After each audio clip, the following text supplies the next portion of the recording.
Shalom, jemaat yang dikasihi Tuhan. Kembali lagi dalam Sion News. Kami akan menginformasikan kegiatan gereja dalam satu pekan ke depan. Kami mengajak seluruh jemaat untuk dapat bergabung dalam doa malam yang dilaksanakan di rumah masing-masing setiap hari mulai pukul 9 hingga 10 malam. Berikut pokok doa yang akan didoakan.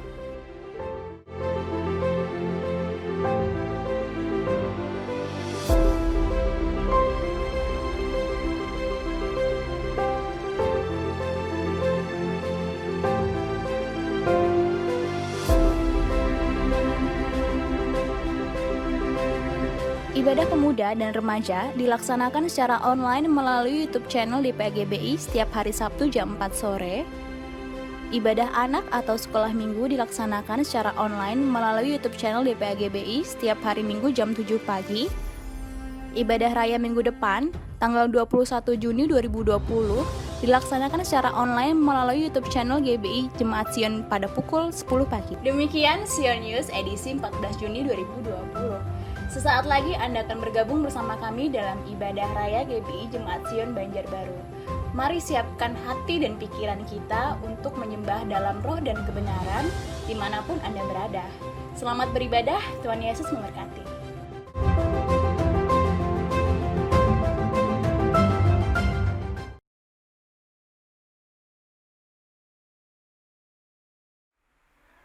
Mari kita akan memulai ibadah kita pada pagi hari ini, ibadah online kita, dan sebelum mari kita berdoa. Bapa di surga, Bapa dalam nama Tuhan Yesus Kristus, Bapa yang sangat amat baik bagi setiap kami yang senantiasa berharap kepadamu. Kami sungguh percaya ya Tuhan, Engkau senantiasa hadir di dalam setiap kehidupan kami, anak-anak-Mu yang senantiasa berharap kepada Tuhan. Dan saat ini ya Tuhan, di dalam situasi pandemi saat ini di mana kami hanya bisa beribadah secara online, kami juga percaya Tuhan Engkau tidak dibatasi oleh ruang dan waktu. Engkau juga hadir dalam setiap kami, setiap jemaat-Mu yang akan mengikuti ibadah online pada hari ini. Kami berdoa ya Tuhan Yesus untuk seluruh jemaat-Mu yang mendengarkan akan ibadah kami pada hari ini ya Tuhan. Engkau juga melawat akan mereka, Engkau jamah hati mereka ya Tuhan, sehingga mulai daripada puji-pujian yang dinaikkan, doa-doa yang dinaikkan, bahkan firman Tuhan yang akan disampaikan, sungguh semua kami mendapatkan lawatan-Mu. Kami boleh diberkati ya Tuhan Yesus, dan kami boleh mengalami sukacita kami. Kami boleh diteguhkan ya Tuhan, pengharapan iman kami ya Tuhan, bahwa Engkau selalu beserta dengan kami. Janji-Mu bahwa Engkau tak pernah membiarkan meninggalkan kami, nyata dalam kehidupan kami. Kami serahkan ibadah kami ini dalam tangan kasih Tuhan. Kami berdoa untuk para singer dan para pemain musik ya Tuhan, pemimpin pujian, terlebih hamba-Mu yang akan Kau pakai untuk menyampaikan sabda firman-Mu. Engkau kira turunkan urapan-Mu ya Tuhan Yesus.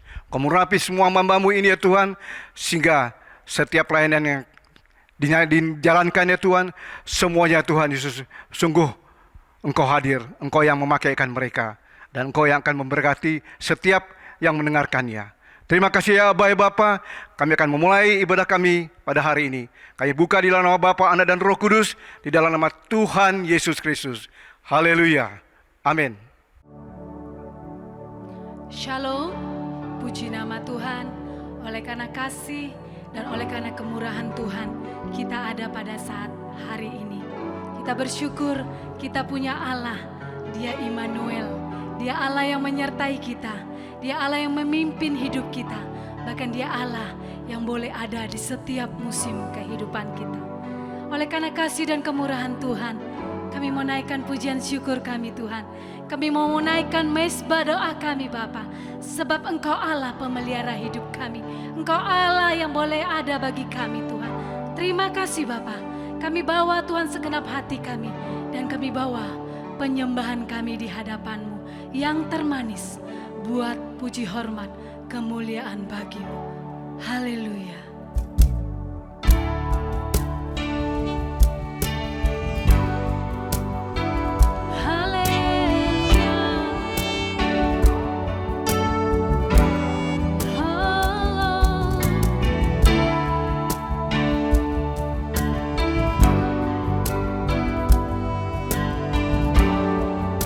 Haleluya Yesus.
Haleluya.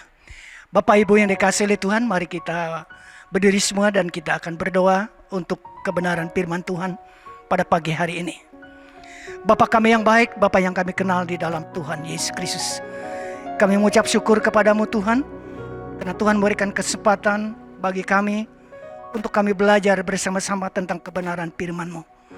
Terima kasih Bapa buat waktu dan kesempatan. Kiranya anugerah dan kasih Tuhan menyinari kami semua, sehingga kami dapat memahami akan kebenaran firman-Mu. Di dalam Kristus Yesus kami berdoa dan mengucap syukur. Kami siap mendengarkan firman Tuhan. Haleluya. Amin. Bapak Ibu sedang jemaat, kita akan melihat kebenaran firman Tuhan yang terdapat di dalam Kejadian pasal 26 ayat yang pertama sampai yang ke-22. Yang saya beri tema tentang pemeliharaan Tuhan. Maka timbullah kelaparan di negeri itu. Ini bukan kelaparan yang pertama yang telah terjadi pada zaman Abraham. Sebab itu Ishak pergi ke Gerar kepada Abimelek, raja orang Filistin. Lalu Tuhan menampakkan diri kepadanya serta berfirman, "Janganlah pergi ke Mesir. Diamlah di negeri yang akan kukatakan kepadamu. Tinggallah di negeri ini sebagai orang asing. Maka aku akan menyertai engkau dan memberkati engkau. Sebab kepadamulah dan kepada keturunanmu aku akan kuberikan seluruh negeri ini. Dan aku akan menepati sumpah yang telah kuikrarkan kepada Abraham ayahmu. Aku akan membuat banyak keturunanmu seperti bintang di langit. Aku akan memberikan kepada keturunanmu seluruh negeri ini, dan oleh keturunanmu semua bangsa di bumi akan mendapat berkat. Karena Abraham telah mendengar firman-Ku dan memelihara kewajibannya kepadaku, yaitu segala perintah, ketetapan dan hukum-Ku. Jadi tinggallah Ishak di Gerar." Ketika orang-orang di tempat itu bertanya tentang istrinya, berkatalah ia, "Dia saudaraku," sebab ia takut mengatakan ia istriku, karena pikirnya, jangan-jangan aku dibunuh oleh penduduk tempat ini karena Ribka, sebab elok parasnya. Setelah beberapa lama ia ada di sana, pada satu kali menjenguklah Abimelek, raja orang Filistin itu dari jendela. Maka dilihatnya Ishak sedang bercumbu-cumbuan dengan Ribka istrinya. Lalu Abimelek memanggil Ishak dan berkata, "Sesungguhnya dia istrimu. Masakan engkau berkata dia saudaraku?" Jawab Ishak kepadanya, "Karena pikirku jangan-jangan aku mati karena dia." Tetapi Abimelek berkata, "Apa juga yang telah kuperbuat ini terhadap kami? Sudahku sekali terjadi salah seorang dari bangsa ini tidur dengan istrimu, sehingga dengan demikian engkau mendatangkan kesalahan atas kami." Lalu Abimelek memberi perintah kepada seluruh bangsa itu, "Siapa yang mengganggu orang ini atau istrinya, pastilah ia akan dihukum mati." Maka menaburlah Ishak di tanah itu, dan dalam tahun itu juga ia mendapat hasil 100 kali lipat, sebab ia diberkati Tuhan. Dan orang itu menjadi kaya, bahkan kian lama kian kaya, sehingga ia menjadi sangat kaya.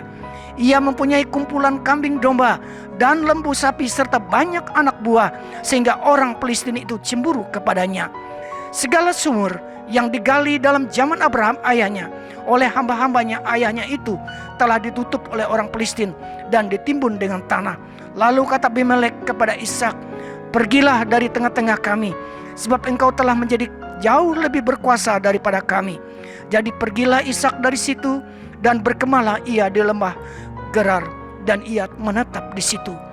Kemudian Ishak menggali kembali sumur yang digali dalam zaman Abraham ayahnya, dan yang telah ditutup oleh orang Filistin sesudah Abraham mati. Disebutkannya lah nama sumur-sumur itu menurut nama-nama yang telah diberikan oleh ayahnya. Ketika hamba-hamba Ishak menggali di lembah itu, mereka mendapati di situ mata air yang berbual-bual airnya. Lalu bertengkarlah para gembala Gerar dengan para gembala Ishak. Kata mereka, "Air ini kepunyaan kami." Dan Ishak menamai sumur itu Esek, karena mereka bertengkar dengan dia di sana. Kemudian mereka menggali sumur lain dan bertengkar juga tentang itu. Maka Ishak menamai sumur itu Sitna. Ia pindah dari situ dan menggali sumur yang lain. Tetapi tentang sumur itu mereka tidak bertengkar. Sumur itu dinamainya Rehobot. Dan ia berkata, "Sekarang Tuhan telah memberikan kelonggaran kepada kita, sehingga kita dapat beranak cucu di negeri ini. Amin. Bapak Ibu yang dikasihi oleh Tuhan Yesus Kristus, Allah adalah pencipta sekaligus pemelihara kita. Statement ini adalah dasar yang penting di dalam kita memahami providensia Allah di atas kehidupan kita. Pemeliharaan Allah bukan saja hanya pada manusia, tetapi atas alam semesta yang dijadikannya atau yang diciptakannya.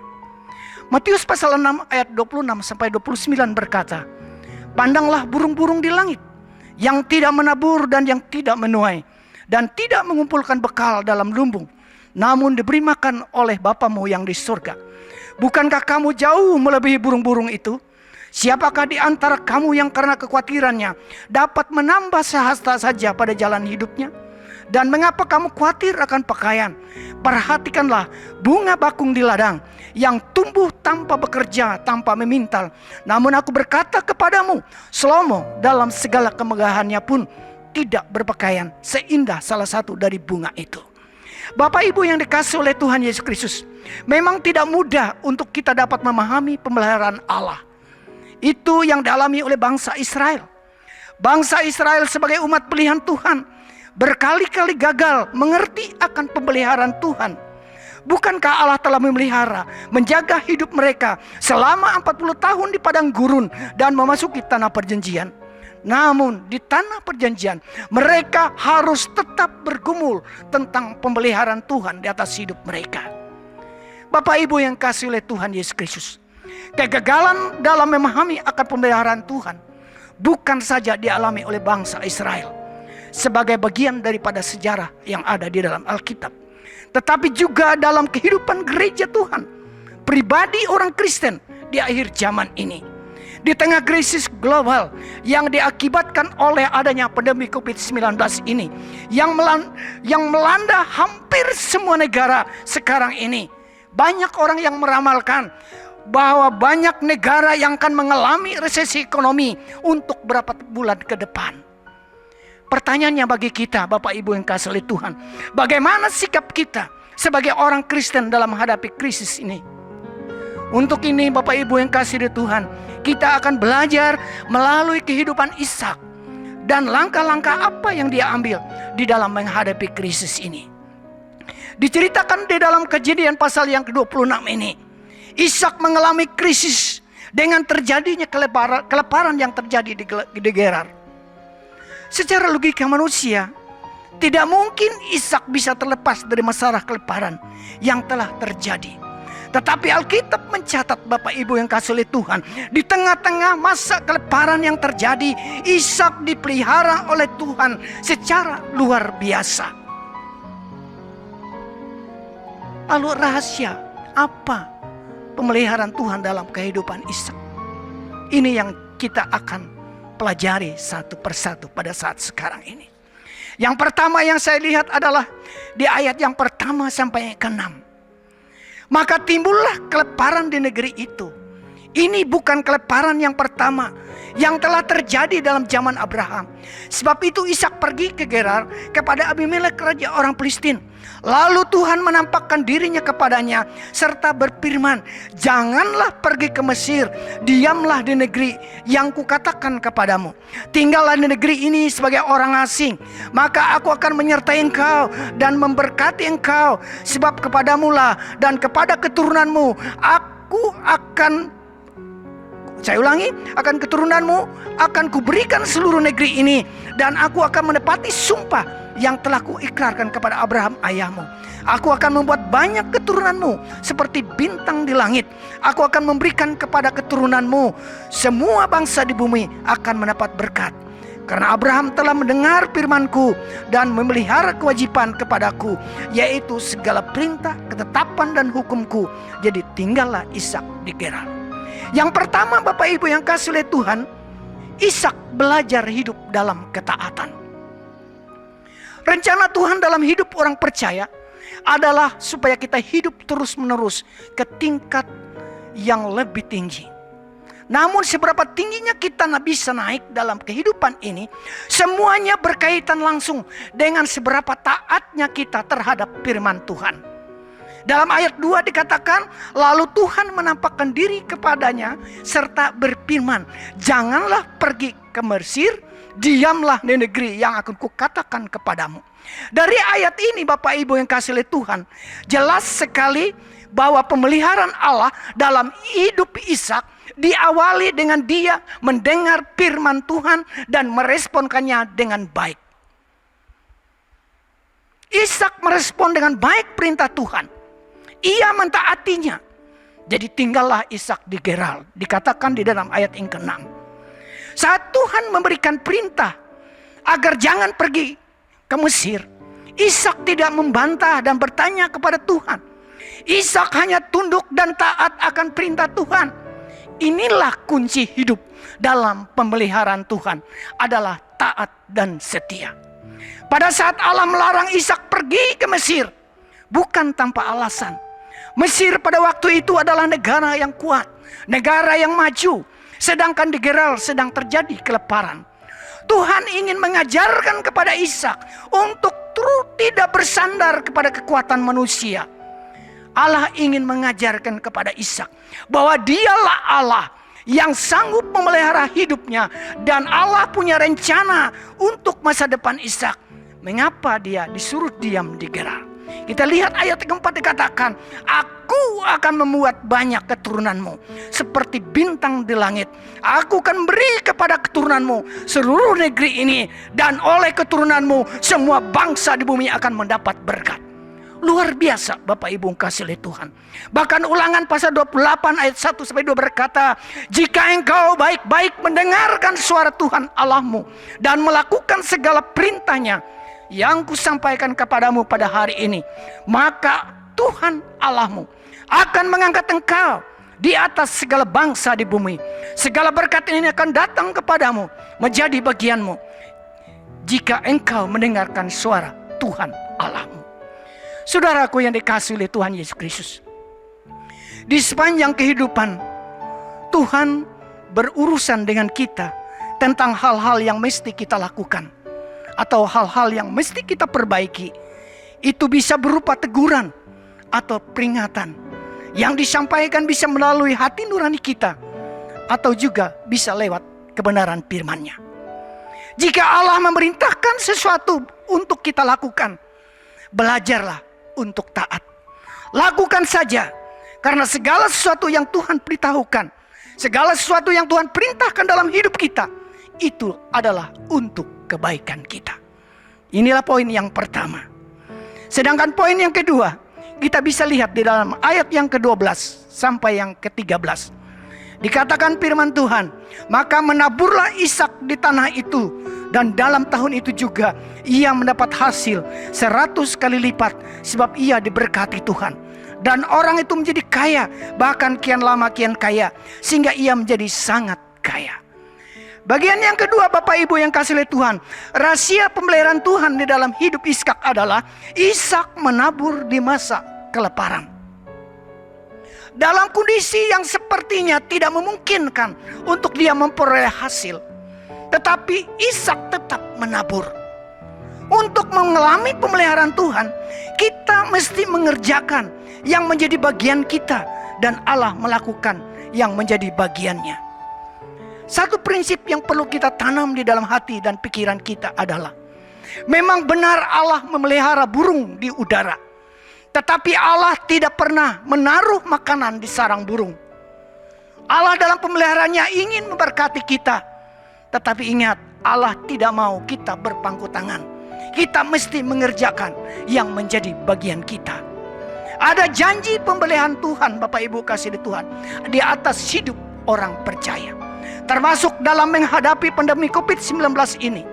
Tetapi kita mesti mengerjakan yang menjadi bagian kita, dengan taat terhadap protokol kesehatan misalnya, dengan selalu pakai masker, rajin mencuci tangan pakai sabun, selalu menjaga jarak dengan orang lain dan sebagainya. Maka Tuhan akan melakukannya yang menjadi bagiannya, yaitu memelihara dan memberkati hidup kita. Bapak Ibu yang kasih oleh Tuhan Yesus Kristus, hasil dari ketaatan adalah kesanggupan untuk menabur di masa-masa sukar.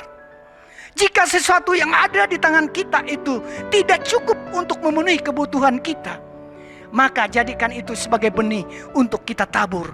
Dari sanalah Tuhan memberi solusinya atas problema yang sedang kita hadapi. Setiap benih yang kita tabur di masa sukar, di masa sulit, Tuhan berjanji bahwa Ia pasti akan menuai. Mazmur pasal 126 ayat 5-6 berkata, orang-orang yang menabur dengan mencucurkan air mata akan menuai dengan sorak-sorai.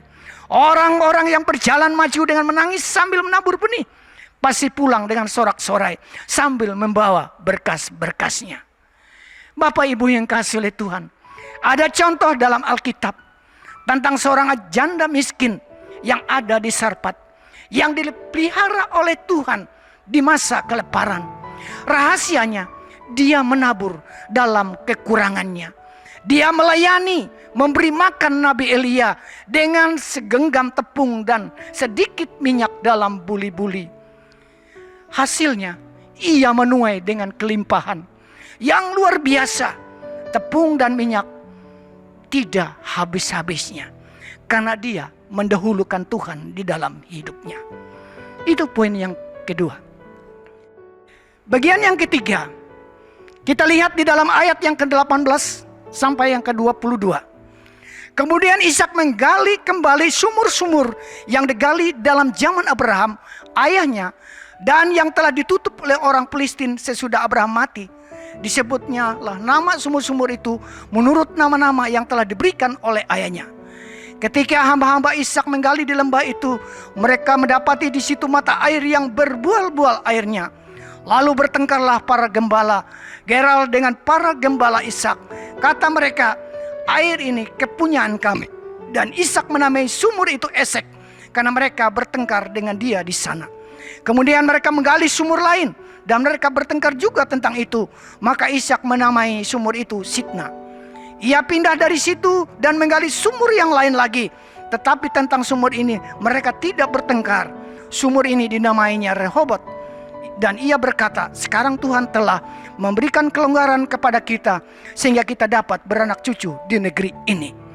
Yang ketiga, Bapak Ibu kasih oleh Tuhan, Ishak tetap tenang di saat menghadapi masalah. Mengapa Ishak rela melepaskan sumur miliknya yang mengeluarkan air yang banyak? Mengapa Ishak tidak mempertahankan haknya? Bukankah dikatakan Ishak orang yang kaya, punya kekuatan, punya kekuasaan untuk melawan? Masalahnya Bapak Ibu yang kasih oleh Tuhan, Ishak mengerti bahwa sumber dari semuanya itu adalah Tuhan, bukan sumur itu. Ishak mengerti bahwa segala sesuatu yang bersumber dari Tuhan, maka Tuhan yang akan memeliharanya, Tuhan yang akan melindunginya dan melipat gandakannya.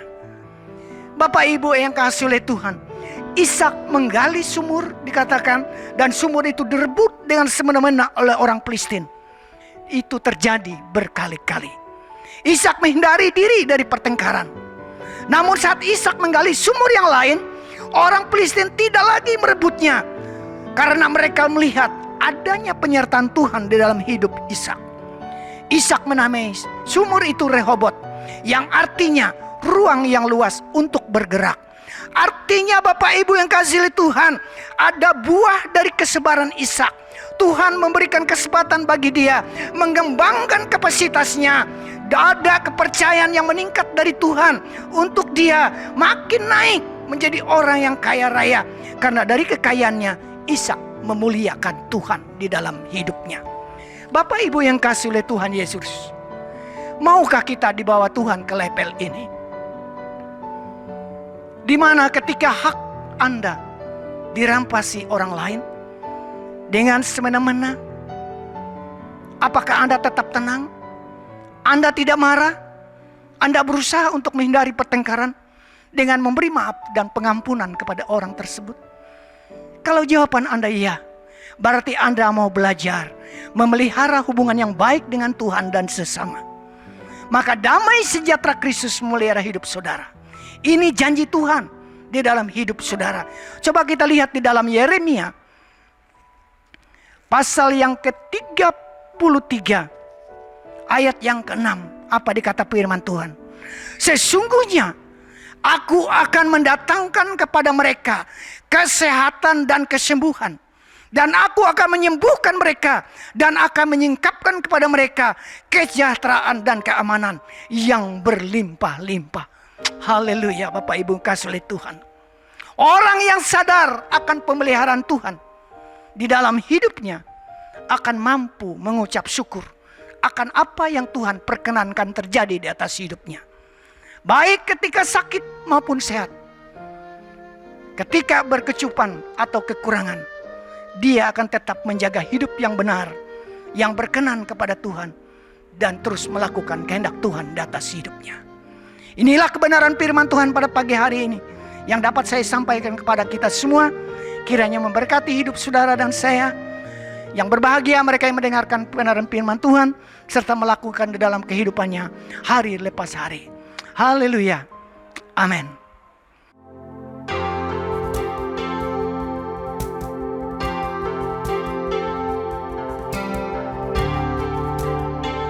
Haleluya Yesus. Oh, haleluya.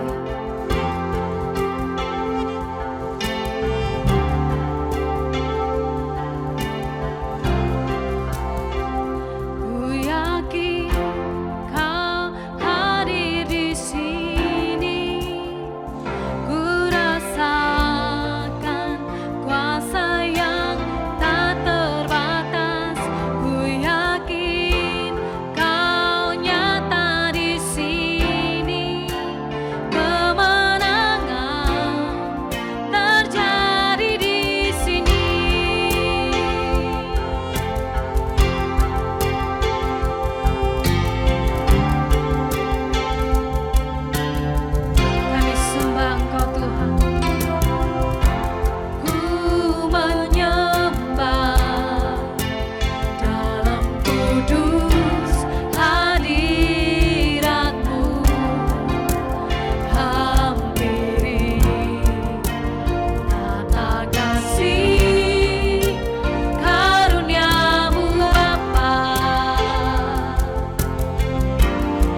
Tiba saatnya kita akan membawa persembahan syukur kita pada hari ini. Mari kita bersatu di dalam doa. Terima kasih Bapa yang baik. Terima kasih Tuhan. Engkau sungguh Allah yang sudah memberkati kami. Dan kami mau membawa korban syukur kami pada pagi hari ini Bapa. Kiranya Engkau memberkatinya Tuhan. Kiranya persembahan syukur kami berkenan di hadapan-Mu.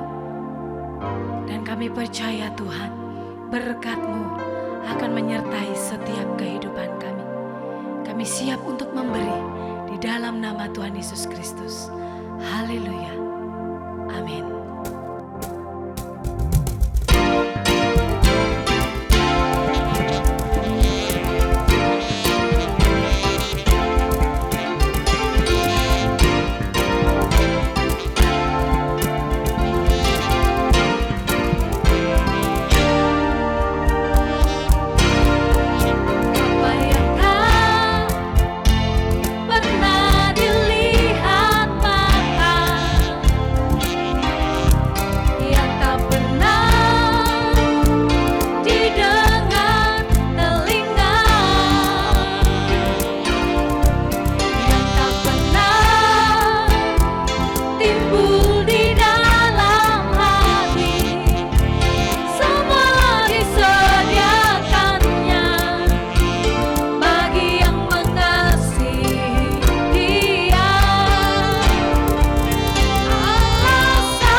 Sidang jemaat yang dikasihi oleh Tuhan Yesus Kristus, mari kita berdiri semua, kita akan tutup ibadah kita, sekaligus kita akan menerima berkat Tuhan.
Sidang jemaat yang dikasihi oleh Tuhan Yesus Kristus, Tuhan melihat kesetiaanmu, Tuhan melihat ketaatanmu. Untuk itu dengarkan apa yang Dia janjikan dan imankan itu berlaku di atas hidup saudara. Tuhan memberkati engkau dan melindungi engkau. Tuhan menyinarkan engkau dengan wajah-Nya dan memberi engkau kasih karunia. Tuhan menghadapkan wajah-Nya kepadamu dan memberi engkau damai sejahtera. Untuk itu mari kita lentang kedua tangan kita. Pulanglah dan terimalah berkat daripada Allah Bapa, kasih karunia dalam anaknya Yesus Kristus, dan persekutuan daripada Allah Roh Kudus yang akan memberkati dan menyertai saudara semua sejak siang hari ini sampai Maranatha, Tuhan Yesus datang kembali. Haleluya. Amen.